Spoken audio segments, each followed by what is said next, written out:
Tutur ingkang sepisan inggih pamangka pinanten kalajengaken atur pambagyo harjo prayogi saking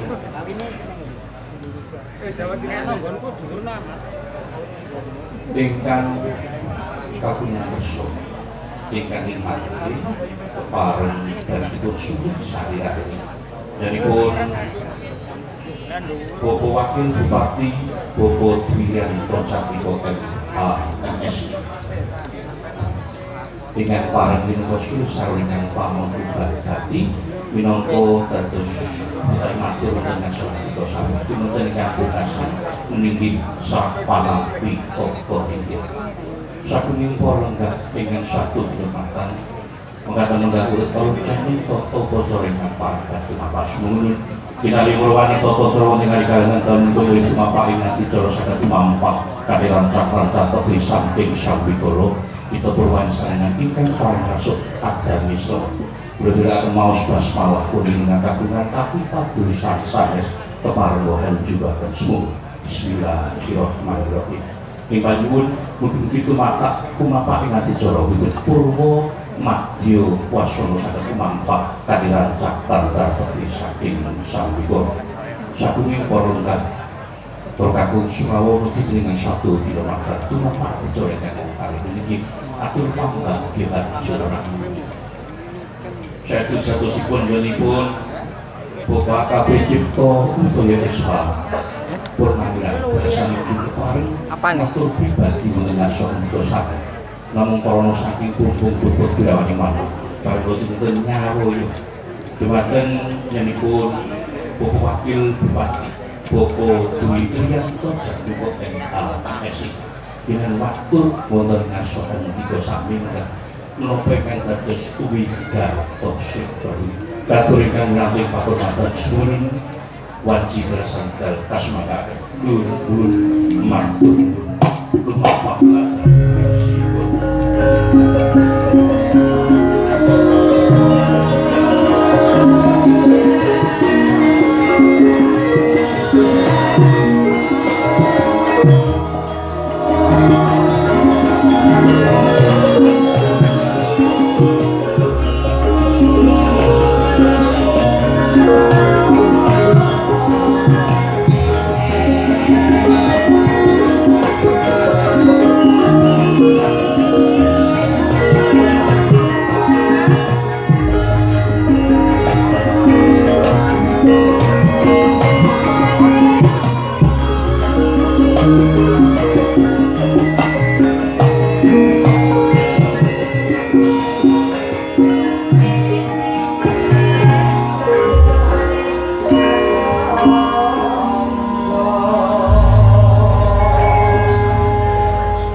Assalamualaikum warahmatullahi wabarakatuh. Sugeng dalu kawujudan sarasan di tansah kasarita dumateng dengan dalan kula. Bismillahirrahmanirrahim. Alhamdulillahirabbil alamin. Sholatu wassalamu ala rasulillah yaiqul musallim wa ala alihi washabihi ajmain. Rabbil kiram para sepuh, para bini sepuh, para ulama, para kiai ingkang kula hormati, ingkang kami tugati dalu menika Bapak Cipto Utaya dalah Ibu Sunaryati dalah sedaya keluarga ageng ingkang kula hormati para tamu sedahan, para tamu undangan, para tokoh masyarakat ingkang rawuh ing dalu menika, ingkang kula hormati Mas Bayu Aji, dalah sedaya para pengawit, ibu-ibu Aranggono, ingkang kula hormati para bapak ibu, para rawuh, para penonton ingkang mirsani langsung utawi mirsani datang streaming. Ingkang sepindah puntenipun monggo sami kula akan mengucapkan rasa puji syukur khusus Gusti Allah Subhanahu wa taala, Gusti ingkang Maha Kuwasa ingkang sampun paring sakataning nikmat kawilujengan sarasan dumateng kula telah panjenengan sami saengga ing dalem menika saged sareng-sareng mangayu bagya anggenipun Bapak Cipto Utomo Utoyo Amisudha dan putra resepsi ing dalem menika kanthi wilujeng boten wonten alangan setunggal menapa. Selawat salam tansah kunjuk atur dumateng junjunganipun Nabi Muhammad sallallahu alaihi wasallam. Saestu Tuhan langkung sahabatipun kula telah menawi sedaya tansah dipunaken umatipun saged istiqomah nglaksanakaken sunah-sunahipun. Bapak Ibu ingkang kula hormati, kula tuturipun ingkang sepindah minangka sesulih saking Bapak Cipto Toyo kalih Ibu Sunaryati ngaturaken panggung ingkang ageng, ngaturaken matur suwun awit saking rawuh panjenengan sedaya, doa panjenengan sedaya, pangestu panjenengan sedaya. Bapak Cipto Toyo dinten samanti sampun nglaksanakaken wajib sebagai orang tua menika Amisudha dan putra itu Doni Ilham Pambudi sarjana hukum kalian Angesti Bening Wangi SM menika putra saking Bapak Sugiono dan Ibu Rukmawati. Lan tentunipun ngajeng-ngajeng Bapak Cipto Toyo nyuwun pangestu nyuwun doa panjenengan sedaya mugi anggenipun Amisudha putra dalah Saringwit dan putra Saringwit menika saged mahanani bangun balik griya bangun rumah tangga ingkang sakinah mawaddah warahmah. Nah, tentunipun Bapak Cipto Toyo nyuwun pangapunten sakatah-katahipun pilihanipun Amisudha pun kathah kepirangan. Lan ugi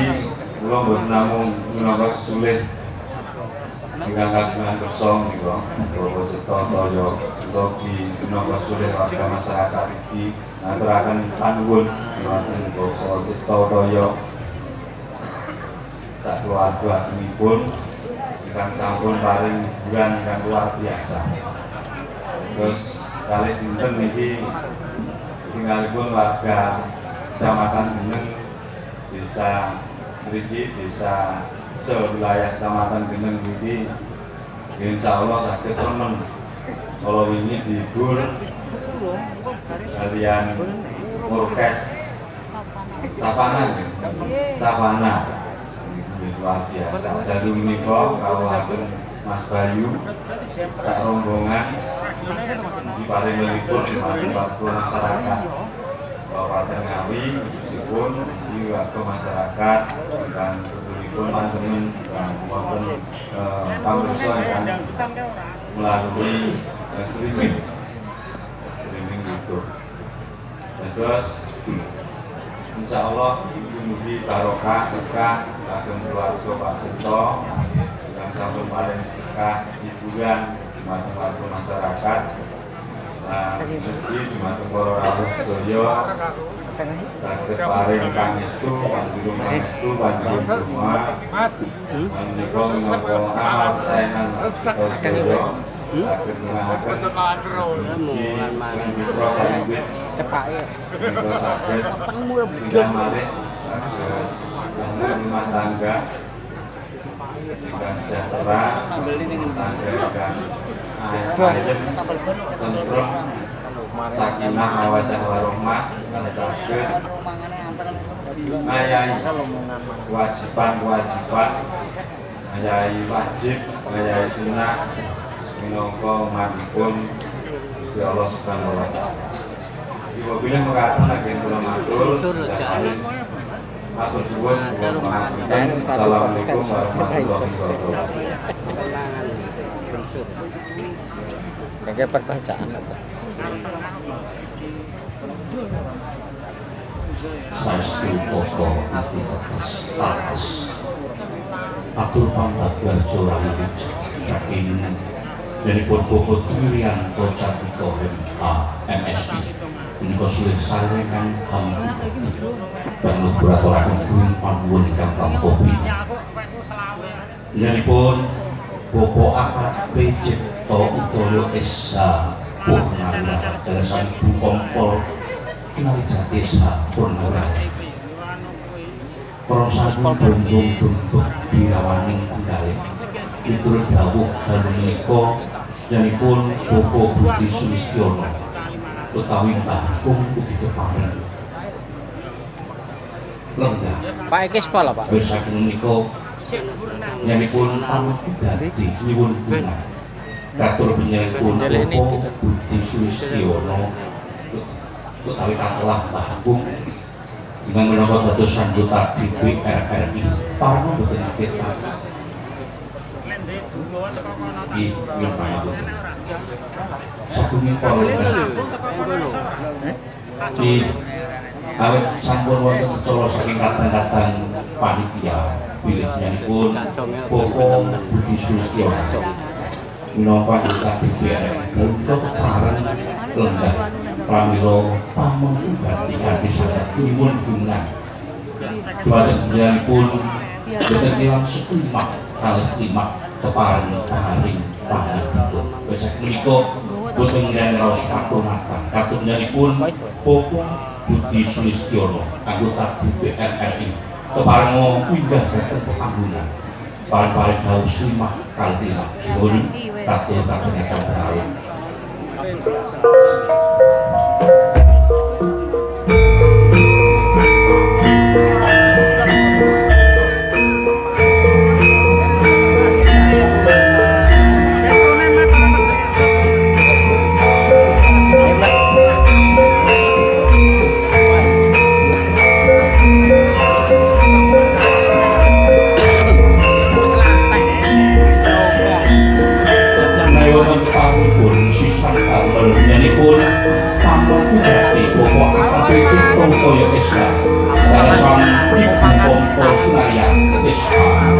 keparengo angkang pinang-pinang jumenengipun Bapak Budi Sulistiono sesamalik kepareng ugi Bapak AKP Cipto Utoyo Esa Purnawirawan dalasan Ibu Kompol Sunari Jati Esa Purnawirawan keparengo tindak dhateng pepanggungan kepareng angkang pinang-pingi dhateng jumenengipun Bapak Budi Sulistiono utawi Katelah Mbah Kung minangka anggota DPR RI Solo.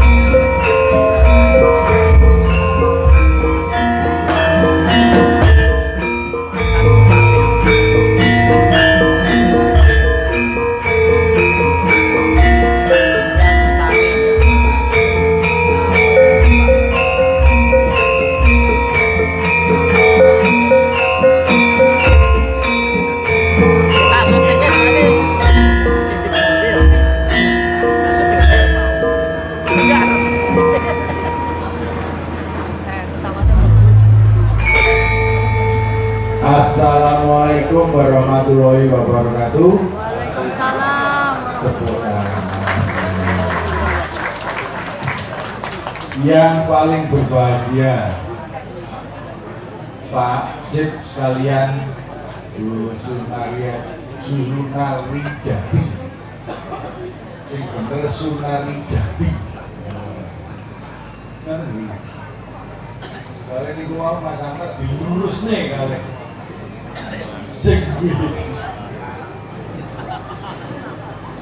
dan yang kenapa ini yang paling berbahagia ini putra yang ketiga ini kewajiban wong tua berkui isis katanya ya kon ini serakar-karuan kebahagiaan berdua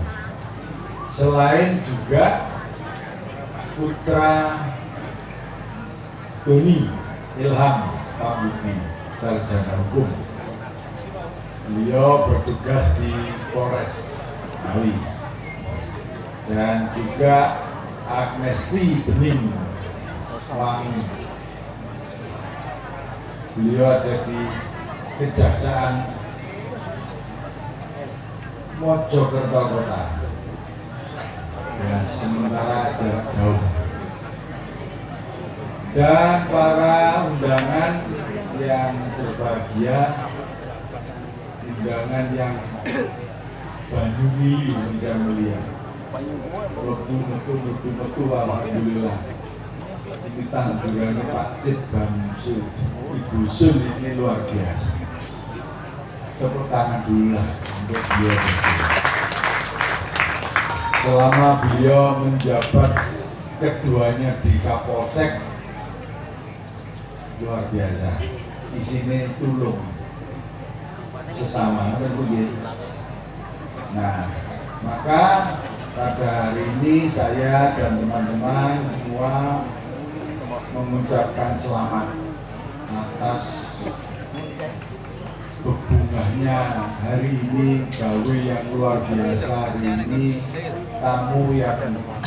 hebat luar biasa, kedatangannya dari segala penjuru. Ini selamat dan hiburannya niki dalangi Mas Bayu. Wah Mas Bayu, maaf Mas Bayu boten ketok nih wau. Iya Mas Bayu kalih bintang tamune Niken Salindri. Wah. Kalih Mas Yudo Bagya, aku ketemu kalih Mas Yudo Bagya. Luar biasa ini, mudah-mudahan mempelai kedua tentu saja harapan orang tua ini adalah momen yang luar biasa untuk terus melanggengkan sehingga menjadi seperti berdua ini. Ya, tapi ya tidak seperti bapaknya yang melebar, tapi yang tetap yang sekarang ini saja. Ini bapaknya melebar. Saya kira demikian Bapak Ibu sekalian, selamat sekali lagi Pak Hakim sekalian, dan sesuai harapan kita semua, sesuai harapan yang kabur, dan Cip diberikan kesabaran ngomong itu yang pun sekawan nanti belum tambah lagi. Mudah-mudahan semua yang mendapatkan ridho dari Allah SWT. Terima kasih. Wassalamualaikum warahmatullahi wabarakatuh.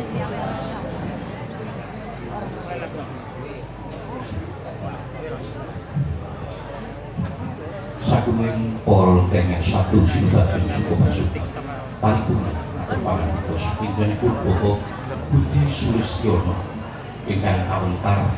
asma Batuk anggota DPR RI punika kalajengaken adicara serah panampiling tata ringgit saking jenipun Bakum Bapak Budi Sulistiono dengan dipun ampi-ampi ingkang kami dikatur SPP Banyak wilayah sangat marketing telah menunjukkan sang lirik Sandiko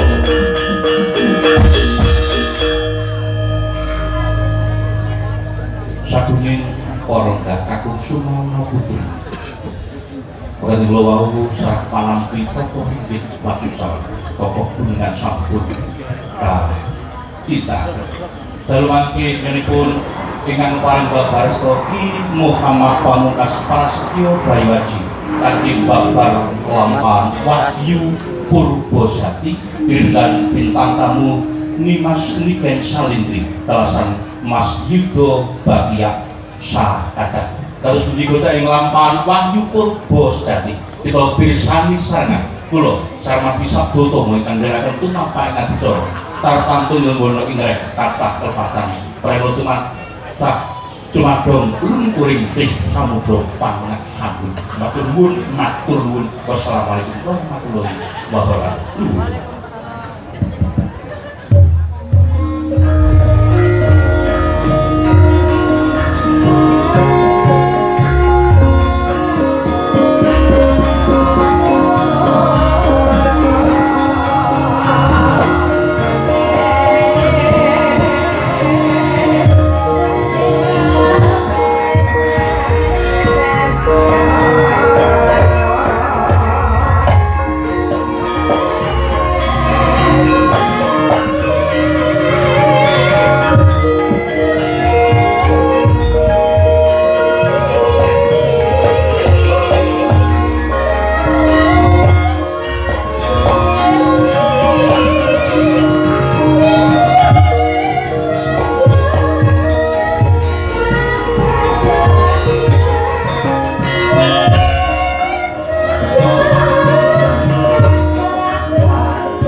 sing tasih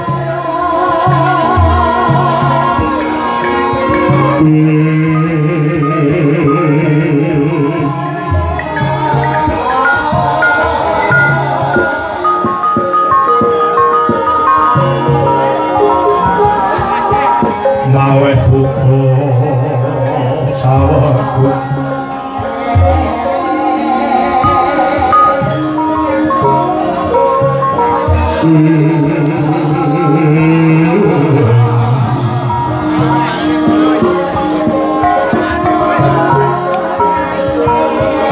masih ring delahan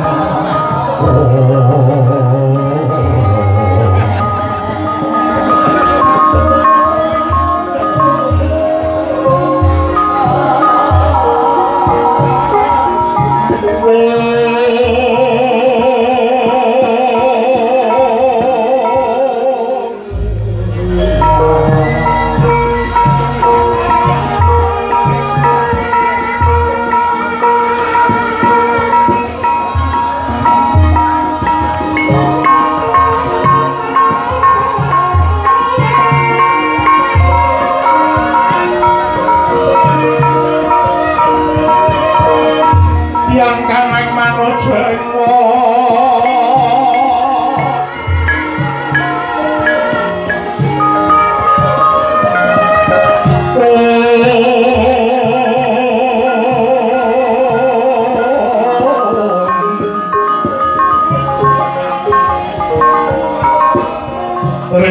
rinjeng nayakaning rat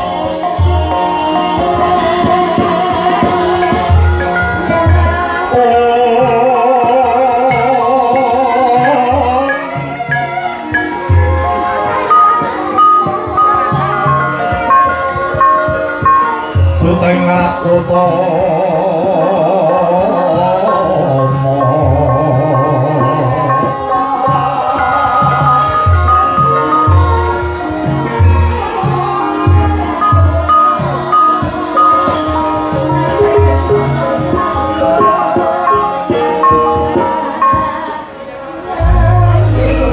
manggo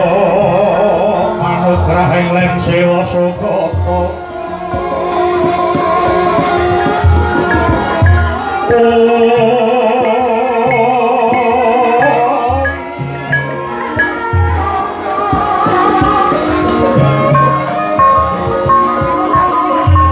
Tanggus Minoyo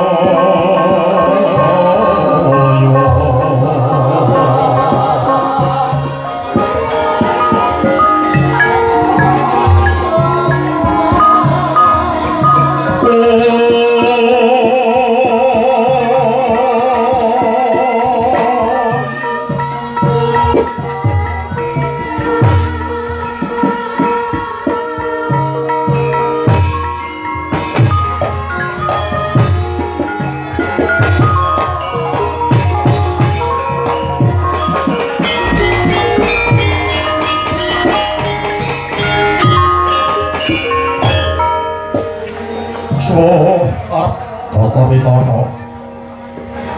Suh Wardini Sirna arep nenggih swasana tentrem Data Hangesti Wardini Pitana iku luhur Sirna kang ngomolo mahanani jagat tentrem lamun kita Hangesti marang luhuring budaya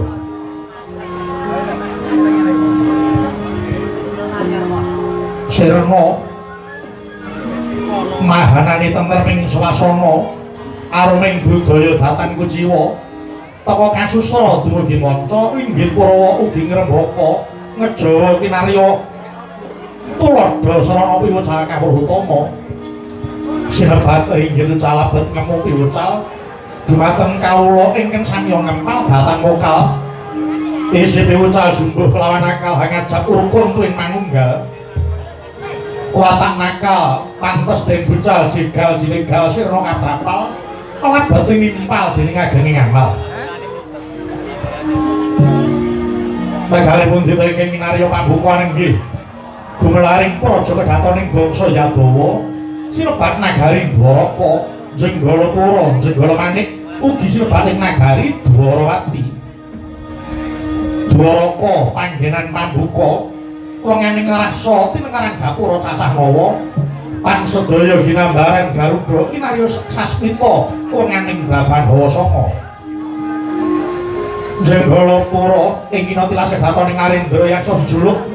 Prabu Yudhawa Kalakresna ingkang sirna kabrasta cakra saking satriya ingkang nawuh krida dados serayaning dewa. Jenggala manik sagung pelasiran pinatekake jrambah jubin pinulas batik sinung cakrik peksi kantik Dwarawati manggardi keblating pangesti labet pinesti dumunung Trimurti mila sinung kari lawan swargi tandha yekti apung budi kang suci ing ngantuk kamulyan jati nagari Dwarawati dumadi saking usuh Banjaran Nusa sangkating nepung benawi saben pulo pinasahardi ngirgancang sundul wiyati toya kalitan kendhat milih nadyan ketiga tan nguciwani irining tirta pinara-para saking adaka mandhap ing desa Ngadisana liya tinata temah warata datan Sulaya dasar negara Dwarawati negari Kuncara turta tinata sarwa prasaja karengga papan pariwisata akarya suka kang tedhak cangkrama apa to papaning wisata nenggih pusaka Tilarang Kina arupi Candhi Dalareca datan kantur wana wisata tuwin samudra lan Cakrawala lamun mulat tebaning kiblat lamat-lamat mega sumanggurat prasasat jagat kadya sinarat aninggih menika lampahing kodrat saking Hyang Murbengrat dumewan cingasa puting asar mega-mega samya sumebar sandya kala kanton sumunar gebyar-gebyar awani jenar pindha kencana lagi binabar labet kasorot pratangga ingkang ngarsa jengkar ulah ing panyandra negari Dwarawati ketingaloh jinawi gemahari pakarta tata raharja oh jinawi mengkuwardi bumi paramesti wirid nandur mesti dadi taneman mawarni-warni nadyan sedaya datar ana kang nguciwani Lamagra sageden sanak sini kapur sageden lulur temah mawur dadi subur ing nandur dadi subulur gemah boga wastra sarumurah temah karpah kawula bunga bebasan sugih sawah ser omah ripah ing jawul lampah datang kecacah pak sedaya samya gregah makarya upaya nakah tarta mengenaken sarasean tata lirip pernatan dadi paugeran kautaman kinarya tuntunan pagarawan dadi sirikan ing nagari Dwarawati mengenaken ngreh pirukul nantang wonten raos kuwatir labet sanata bangkit hangulir ingkang fakir tetep den pikir branda kecu samya sumingkir tanani tumindak nalisir saking pandung tansah tinundung tematang wonten ing bebidung ingkang tebih samya manglung ingkang sarak samya tumiyung samya nyengkuyung temah arampung datan keduwung labet sedaya sarana den petuk sinten ta ingkang minangka sang kantong asta sangsa nagari Dwarawati wanang dena Jaka jejuluk sang nata nenggih jejuluk sang Prabu Bathara Kresna Wasudewa Danardana Danawardana Kesawa Padmanaba Narayana Nayarana Wisnu Murti ya Mahendra Siwi Kresna cemeng saliranira saking kusika daging ludira tumenging gagra lan mung ayam-ayam cemani kinarya sarana bringkas punang Sukerta Wasudewa bobot kawicacananing sang rata wis tinimbang kelawan waskitaning para dewa Danardana lumintuning dana saking sang nata pindhaning kaya narmada bebasan tinawu kaya banyu parandene datan ngantuk para saya lumintu Danawardana blaba penggalira Kesawa sinung ajinara gopa wujud Warastra ing mapan ing rikpa sinandang langkap Kyai Kesawa lampun duka triwikrama temah dadya yaksa bura Padmanaba dadya wadhaning Sekar Wijaya Kusuma sarana panggesanganing jalma sirna ingkang dereng dumugining mangsa Narayana dadya mesinganing satriya tama ingkang setya labuh negara Nayarana lampun duka sinangudana sarana esem kang manuhara Wisnu Murti nenggih pangijawaning Sang Hyang Wisnu ingkang binelah dados kalih kaliyan panah Pandhawa Raden Parwadi Harimurti kawicaksane Sang Nata tanpa beda kawicaksane Sang Hyang Suman Mahendra Siwiat majaning Dewi Mahendra Lojwarir Sepati Sang Nata miyos niwa kalenggah Patmasana rina sesemek pranadane pinulas kang Sekar Tanjung sira bareng Durapsari Ginandrita Lisah Jebak Kasturi Ongas gandane Rata making panguraan Jawi miyos sing Sang Nata kaya para Mbanceti Byada Manggung Tanggung ingkang samya ngambil upacara arupi banyak dalang sawung galing Hardwanika bebek mas dipanggo kang Sarwarukma Sirna kamanuksane Sang Nata Resasat Bathara Wisnu ngejawantah kaya Porapsari Gambir hamlah bareng kang samya semiwa wiwit panemrat dumugi jawaning Kori Brajanala kebegan wadya kang nggantung sigba sinatane pareng marak pangayun lah perkata warnanira Sentana ngirasena kanthi nagari Dwarawati wingking saking garba ruci kekasih Raden Harya Suryaki datang kantun pasibane Warangka Patih nagari Dwarawati nenggih Patih Udawa sawetawis lenggahing Prabu Kresna nampi dhateng Praptanira ingkang Naraka Narendra Mandura Prabu Baladewa sigra sangker Swamanung Brahma ingkang katemben Prapti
sarwanane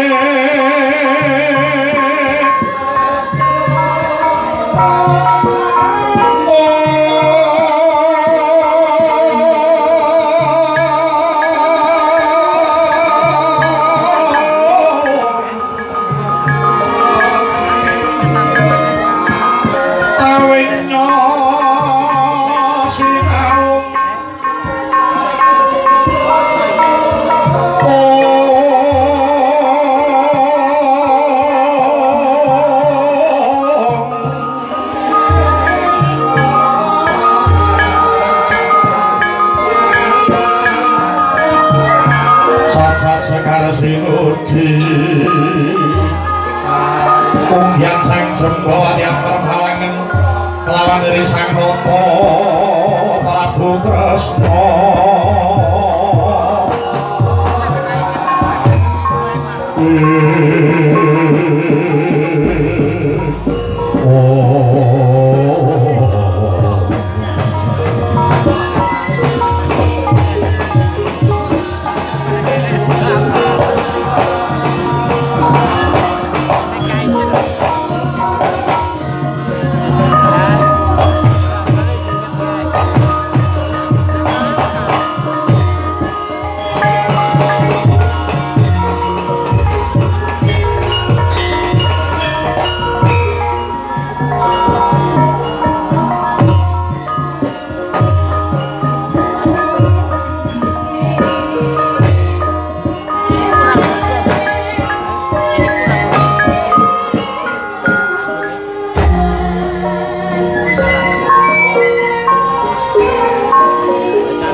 sang Baladewa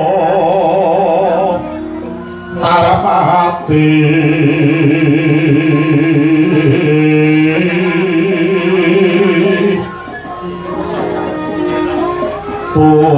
tuwin Nareswara Kresna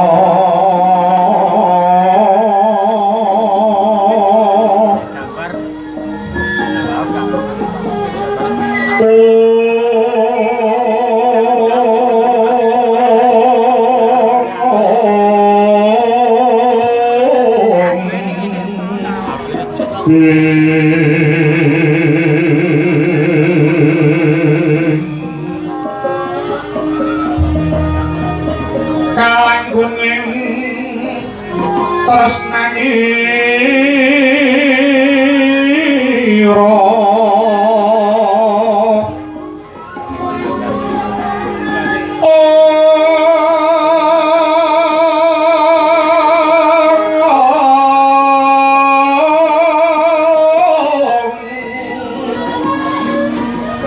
marang diapanon Cinawi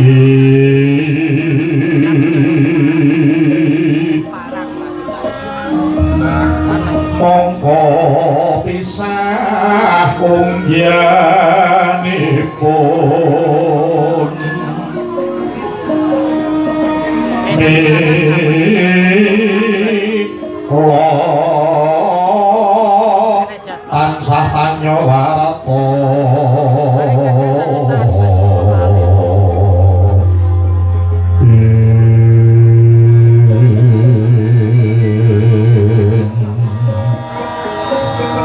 Wau Sri Narendra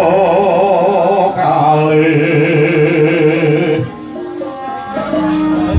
ring sangerna ngadu brangka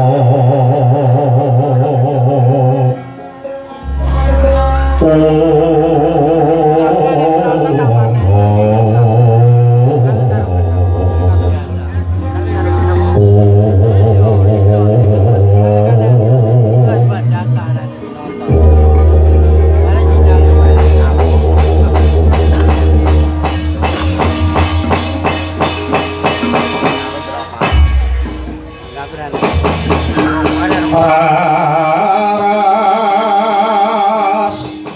kang halenggah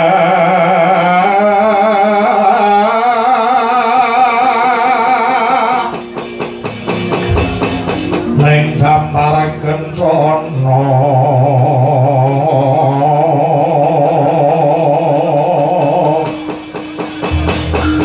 lir Bathara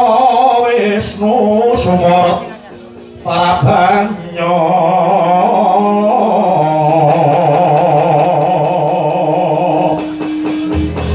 gumelar angebaki